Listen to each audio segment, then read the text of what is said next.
ప్రభుత్వాలు తీసుకునే నిర్ణయాల మీద, ప్రభుత్వ చర్యల మీద భిన్నాభిప్రాయాలు కలిగి ఉండడం, వాటిని వ్యతిరేకించడం, నిరసన వ్యక్తం చేయడం, వివిధ రూపాల్లో నిరసన వ్యక్తం చేయడం, ఇవన్నీ ప్రజాస్వామ్యంలో, ఈ దేశ రాజ్యాంగంలో అంతర్భాగం. అసలు అలా భిన్నాభిప్రాయాలను గౌరవించడం, నిరసన వ్యక్తం చేయడం, ప్రభుత్వ నిర్ణయాలను వ్యతిరేకించడం, ఇవన్నీ అసలు ప్రజాస్వామ్యం అంటే ఇదే. ప్రజాస్వామ్యం అంటేనే ఇది. రాజ్యాంగంలో కీలకమైన అంతర్భాగం కూడా. అవే లేకపోతే ఏమంటారు, what is there to talk about democracy అండి?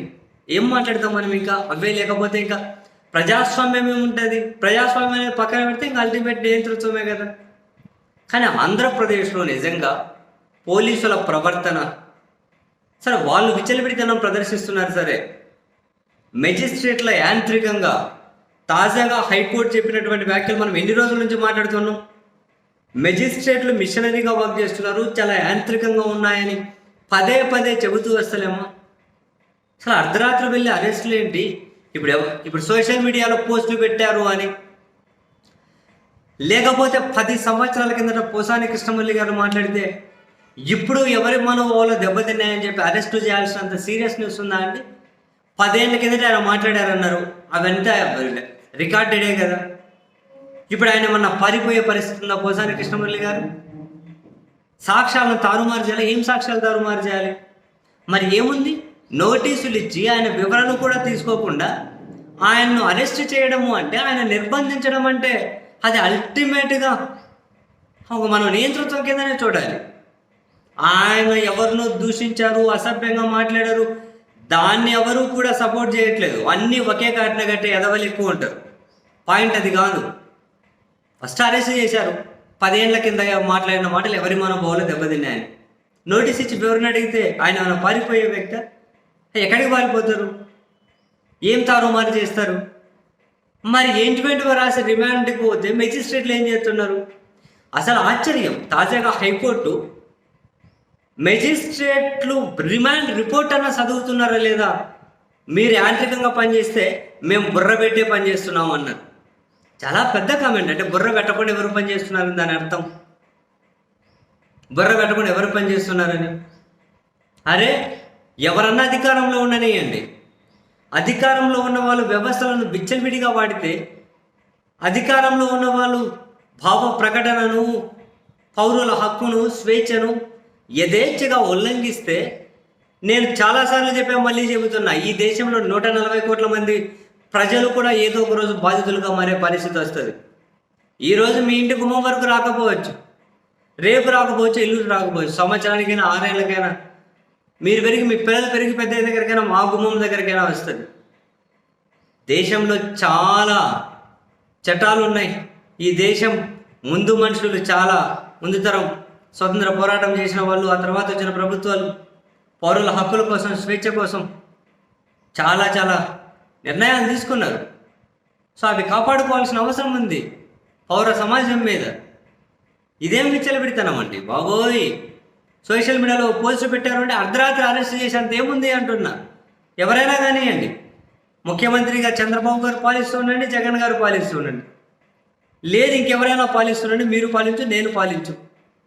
వ్యవస్థ, అధికారం ఉన్నవాళ్ళు మరింత హుందాగా ఉండాలి. అధికారం ఉన్నవాళ్ళు మరిన్ని విమర్శలను వాళ్ళు అలవ చేయగలగాలి. అప్పుడు వాళ్ళు ప్రజాస్వామ్యాన్ని బలోపేతం చేస్తూ ఉన్నారు. వాళ్ళు భిన్నాభిప్రాయాలను ఎంకరేజ్ చేయాలి. ప్రభుత్వాలు భిన్నాభిప్రాయాలను ఎంకరేజ్ చేయాలి. మనం తీసుకునే నిర్ణయానికి ఎవరు నోరు తెరవద్దు అని అంటే అది నియంతృత్వం అవుతుంది కదా. ఆయన సరే వీళ్ళు అభ్యంతరకరంగా మాట్లాడారు సోషల్ మీడియాలో, అర్ధరాత్రి వెళ్ళి తెల్లవారుజామున వెళ్ళి అరెస్టులు చేసి అంత ఏముంది అబ్బా అక్కడ? అంతేముంది? అరే, పోలీసులు విచ్చలవిడితనం ప్రదర్శిస్తారనుకుందాం అధికారంలో ఉన్న వాళ్ళని ప్రసన్నం చేసుకోవడం కోసం. మరి మెజిస్ట్రేట్లు ఏం చేయాలి? ఏది కుదిరితే అది రిమాండ్కి రాసేసుకుంటూ పోవాలా? వాళ్ళు కదా స్క్రూటినీ చేయాలి. అరే, పదే పదే మనం రోజు చూస్తున్నాం, హైకోర్టు మళ్ళీ పోలీసులపై ఆగ్రహం, హైకోర్టు మళ్ళీ మెజిస్ట్రేట్ల రిమాండ్పై ఆశ్చర్యం, హైకోర్టు మళ్ళీ పోలీసులపై ఆగ్రహం. ఇప్పుడు మెజిస్ట్రేట్లో యాంత్రికంగా పనిచేయడంపై ఆక్షింతలు చూస్తూనే ఉన్నాం. మార్పు ఎందుకు రావట్లే? ఉన్నత న్యాయస్థానం కూడా మరింత సీరియస్ యాక్షన్కి దిగాలి.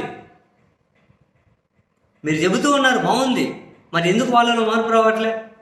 ఒక మెజిస్ట్రేట్ మీద ఏదైనా కనుక ఒక విచారణ ఏమైనా చర్యలు తీసుకునే విధంగా ఏమైనా ట్రై చేయండి. పోనీ మీ జ్యుడిషియరీ కానివ్వండి. అంత యాంత్రికంగా ఎందుకు వాళ్ళు రిమాండ్కి పంపించారు? వివరణ అడగండి గారిని, చూద్దాం. సో దాన్ని మిగిలిన వాళ్ళకి ఏమైనా కనుక అలర్ట్ మెసేజ్లు వెళ్తాయి కదా. పోలీసుల మీద చర్యలు తీసుకోండి. పదే ఎందుకు రిపీట్ చేస్తున్నారు? సీసీటీవీ ఫుటేజ్ కోతులు సర్క్యూట్లు కాల్చేసేయండి కాలిపోతాయంటే మీరు నమ్ముతున్నారా? నమ్మట్లేదని మీరు చెబుతున్నారు. మరి చర్యలేంటి? ఎందుకు వాళ్ళు ఆ విధంగా మిమ్మల్ని మోసం చేస్తున్నారు? మెజిస్ట్రేట్లు ఎందుకు యాంత్రికంగా వాళ్ళ విధి నిర్వహణ వాళ్ళు సక్రమంగా చేయనప్పుడు వాళ్ళకి ఎందుకు అది చేయరు? హైకోర్టు అడగాలి. పౌరుల స్వేచ్ఛను హరించే హక్కు ఎవరిచ్చారు? అక్రమంగా నిర్బంధించే హక్కు ఎవరిచ్చారు? ఈరోజు మిమ్మల్ని రేపు ఇంకొకరిని ఈరోజు అధికారంలో లేని వాళ్ళని నిర్బంధిస్తారు. ఈరోజు అధికారంలో ఉన్న వాళ్ళని రేపు అధికారం పోతే నిర్బంధిస్తారు. అంటే మీకు అధికారాలు వస్తున్నది ఎవరికైనా పౌరుల నిర్బంధాల కోసమా? వాళ్ళని వేధించడం కోసమా? ఇష్టరీతిన కేసులేంటి? అసలు ఎంత సీరియస్ కేసులైనా మీరు ఇంత హడావిడి చేయడం పోలీసులు మనం చూసామా? పీటీ వ్యారెంట్ల మీద పోటీలు అంట. నేను చెప్పాను కదా, ఒక మిత్రుడు చెప్పారు, మనకి కుస్తీ పోటీలు పెట్టాలేమో. పీటీ వ్యారెంట్లో ఎవరు గెలిస్తే వాళ్ళకే పీటీ వ్యారెంట్ కింద వీళ్ళని అప్పచెప్పేయడం కోసం జైల్లో ఉన్న వాళ్ళని. ఎక్కడైనా కూడా ఒక విశృంఖలత్వానికి అడ్డుకట్ట పడి తీరాలి. చాలామంది అనుకుంటూ ఉంటారు న్యాయస్థానాల అభిప్రాయాల మీద మనం వాటిని మనం విభేదించవచ్చు అని, విభేదించకూడదు అని. లేదు, విభేదించవచ్చు, తప్పేముంది? మెజిస్ట్రేట్ యాంత్రికంగా వ్యవహరిస్తున్నారు అని అంటే కళ్ళ ముందు కనిపిస్తుంది, అది అభిప్రాయం, వెలిపుచ్చండి, పర్వాలేదు.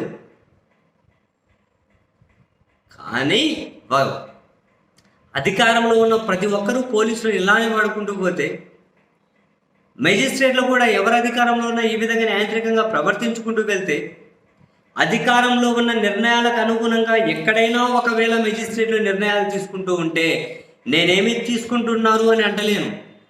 ఒకవేళ అధికారంలో ఉన్న వాళ్ళ మనసెరిగో లేకపోతే అధికారంలో ఉన్న వాళ్ళని సాటిస్ఫై చేయడం కోసం ఎక్కడైనా ఎవరైనా మెజిస్ట్రేట్లు కనుక ఇటువంటి యాంత్రికంగా కనుక పనిచేస్తూ ఉంటే ఉన్న ఫలంగా మీరు అటువంటి ఆలోచన విరమించుకోకపోతే మీ కుటుంబ సభ్యులు కూడా ఏదో ఒక రోజు బాధితులుగా మారుతారు, మీరు కూడా బాధితులుగా మారుతారు.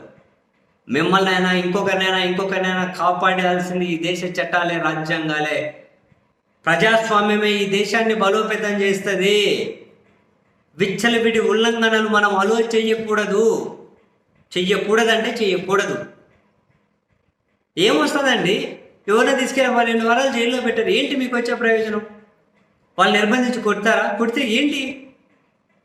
వ్యవస్థల మీద వాళ్ళకి మరింత కోపం పెరుగుతుంది. ఏం చేయకుండా ఇలా చేస్తున్నారని. దానివల్ల అల్టిమేట్గా సిస్టమే కొలాప్స్ అయ్యే పరిస్థితి వస్తుంది. మారండి అబ్బా. ఎవరి కోసం? మీకోసం మారండి, మా కోసం మారండి, ఓవరాల్గా సిస్టమ్ కోసం మారండి, సమాజం కోసం మారండి, రాష్ట్రం కోసం, దేశం కోసం మారండి.